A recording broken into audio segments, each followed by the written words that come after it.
அன்றைக்கி ஒரு நாள் என் ஹஸ்பண்ட் சீக்கிரம் வாங்க திருவிழா ஸ்டார்ட் ஆக போகுதுன்னு சொல்லிட்டு ஒரு இடத்துக்கு கூட்டிகிட்டு வந்தார்.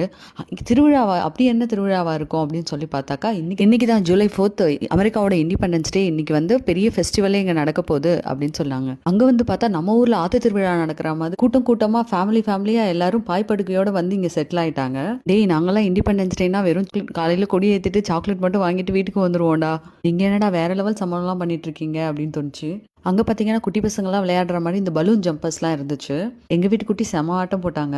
இந்த ஈவெண்ட்டே ஒரு ஸ்கூல் கேம்பஸ்குள்ளே தான் நடந்துச்சு. ஸோ சேஃபாக தான் நடந்தது. நிறைய காப்ஸ் இருந்தாங்க. பார்த்தீங்கன்னாக்கா 2-3 பக்கமாக வந்து இந்த ட்ரோன் கேமராஸ்லாம் கூட சுற்றிட்டே இருந்துச்சு. ஃபுல் அண்ட் ஃபுல் ஃபேமிலிஸ் தான் வந்திருந்தாங்க. அங்கே பார்த்தீங்கன்னா லைவ் கன்சர்ட்லாம் வச்சு ஆட்டம் பாட்டம் டான்ஸ்னு எல்லாமே நடந்துச்சு. எல்லாரும் செமையாக என்ஜாய் பண்ணிட்டு இருந்தாங்க டான்ஸ் ஆடிட்டு.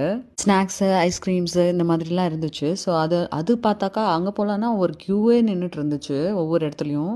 ஐஸ்கிரீம் நினச்சாக்கா க்ரஷ் பண்ண ஐஸில் ஸ்கூப்ஸாக போட்டு ஃப்ளேவர்ட் எசன்சஸ் டேப்பில் வச்சுருந்தாங்க. ஸோ நமக்கு பிடிச்ச எசன்ஸ் வந்து போட்டுக்கலாம். அது பார்த்தீங்கன்னா நம்ம ஊர் குச்சிஸ் டேஸ்ட் தான் இருந்துச்சு. அதோட நைட்டு ஃபயர் ஒர்க்ஸ்லாம் பண்ணி தெறிக்க விட்டுட்டாங்க. செம்மையாக இருந்துச்சு. நாங்கள் செம்மையாக என்ஜாய் பண்ணோம். தேங்க்யூ ஃபார் வாட்சிங்.